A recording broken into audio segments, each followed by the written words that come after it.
अस्सलाम दोस्तों, मैं हूं साइद महमूद ताहिर और आप देख रहे हैं चैनल वीज़ा वेज।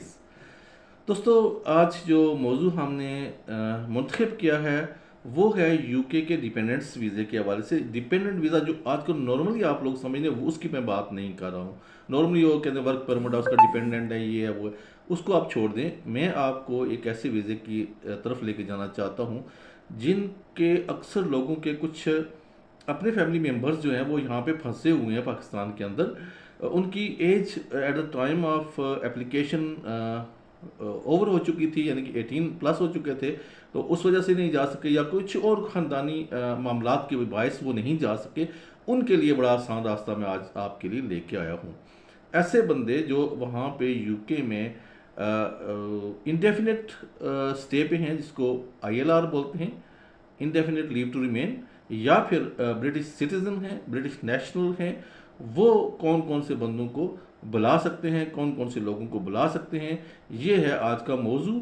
और सबसे पहला जो आप जानते हैं, आप सब लोग जानते हैं कि जो भी बंदा है वहाँ पे यूके में जिसके पास इंडेफिनिट लीव टू रिमेन है, वो अपने स्पाउस को बुला सकता है, वो अपनी वाइफ, अपने हस्बैंड को बुला सकता है।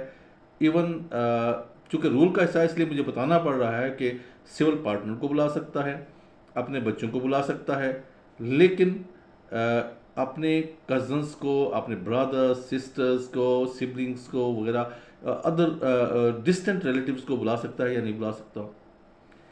वो ऐसा बंदा जो आपके लिए यानी कि आपके ब्लड रिलेटिव में नहीं है, बल्कि आपका किसी तरह का भी उससे रिश्ता नहीं है, आप उसको बुला सकते हैं या नहीं बुला सकते हैं। मैं आपको बताता चलूँ कि इमिग्रेशन रूल्स के मुताबिक, यूके के रूल्स के मुताबिक, आप अपने पार्टनर को, अपने पेरेंट्स को, अपने पार्टनर के पेरेंट्स को यानी कि अपने सास ससुर को, अपने बच्चों को, अपने रिश्तेदारों को, डिस्टेंट रिलेटिव को भी बुला सकते हैं, यानी कि किसी ऐसे बंदे को भी बुला सकते हैं कि जो आपका कुछ नहीं लगता लेकिन आपका डिपेंडेंट है।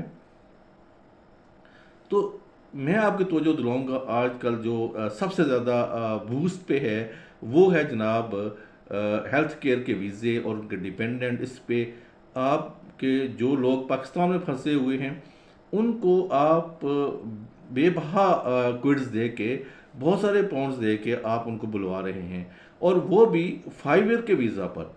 और उसके लिए गारंटी नहीं है अभी तक कि 5 ईयर के बाद आप इंडेफिनिट ले सकेंगे या नहीं ले सकेंगे, डिपेंड्स ऑन योर एम्प्लॉयर। ठीक है, तो आप खुद क्यों नहीं बुला लेते उनको परमानेंट वीज़े पे। अगर आपकी जॉब लाइफ है, आप अच्छी जॉब कर रहे हैं, थ्रेशोल्ड इनकम बेहतर है आपकी, और फिर आप अपने किसी भी रिलेटिव को पाकिस्तान से बुला सकते हैं। और सिर्फ बुलाना ही नहीं है, वहाँ पे वो क्या कर सकता है, this is the important thing.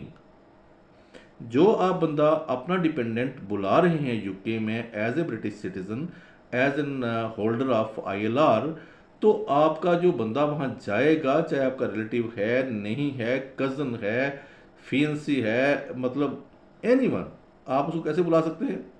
और जो वहाँ पे जाके कर क्या सकता है।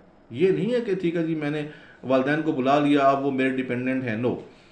या मैंने सास ससुर को बुला लिया डिपेंडेंट है, नो। आप अपने किसी यंग कज़न को अबव 18 प्लस को बुला सकते हैं। किसी भी बंदे को जो 18 प्लस है आप उसको बुला सकते हैं। वो क्या कर सकता है, वहाँ पे वर्क कर सकता है, फुल टाइम जॉब, वहाँ पे अपना बिजनेस रन कर सकता है, वहाँ पर स्टडी कर सकता है, वहाँ पे पब्लिक सेक्टर को यूज़ कर सकता है, यानी हेल्थ सेक्टर को यूज़ कर सकता है, पब्लिक स्कूल को यूज़ कर सकता है, उसके अलावा बेनिफिट्स भी ले सकता है। लेकिन उसके लिए पहली कंडीशन ये है कि आप ये सर्टिफिकेशन देंगे कि आपका जो डिपेंडेंट है वो 5 ईयर तक कोई भी बेनिफिट क्लेम नहीं करेगा।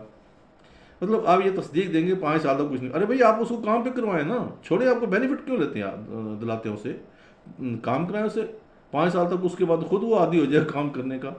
खैर, ये बेनिफिट ले सकते हैं। उसके अलावा जनाब लेटर ऑन आप उसे ब्रिटिश सिटीजनशिप के लिए भी अप्लाई कर सकते हैं।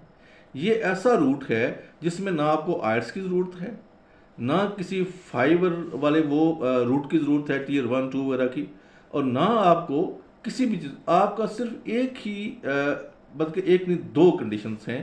पहली कंडीशन आपके पास ILR का होना, या फिर आपका British citizen British passport holder होना, और उसके बाद जो है सेकंड है कि आपकी इनकम, आपकी रेगुलर जॉब होना। ये चीज़ें आपकी हैं तो फिर आप अपने डिपेंडेंट को बुला सकते हैं।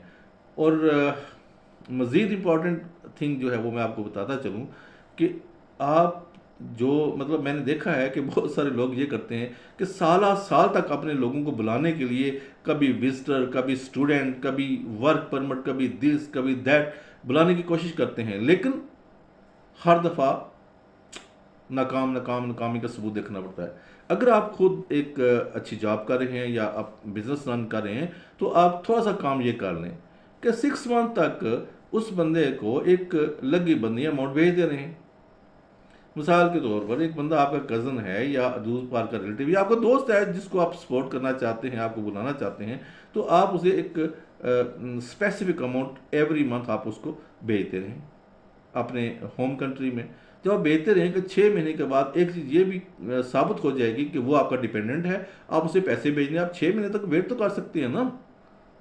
ठीक है, बजाय इसके कि बार बार ट्राई करने के, बार बार ऐसे कोशिशें करने के, अटैम्प्ट करने के, और आखिर में जो है नाकामी का सबूत, नाकामी का मुंह देखना, उससे बेहतर है कि आप 6 माह तक एक अच्छी तरीके से आपने प्रिपरेशन करें डॉक्यूमेंटेशन की, और उसके बाद आप अप्लाई कर लें एज ए डिपेंडेंट। क्योंकि लॉ ये कह रहा है कि अदर रिलेटिव को आप बुला सकते हैं, इंडेफिनिट लीव टू रिमेन करा सकते हैं, और उसके बाद उसको ब्रिटिश सिटीजनशिप भी दे सकते हैं। तो जनाब ये था हमारे आज के मौजू के मुताबिक। अगर आपका कोई क्वेश्चन है तो आप कमेंट सेक्शन में जाके पूछ सकते हैं। Thank you so much. Allah निगहबान।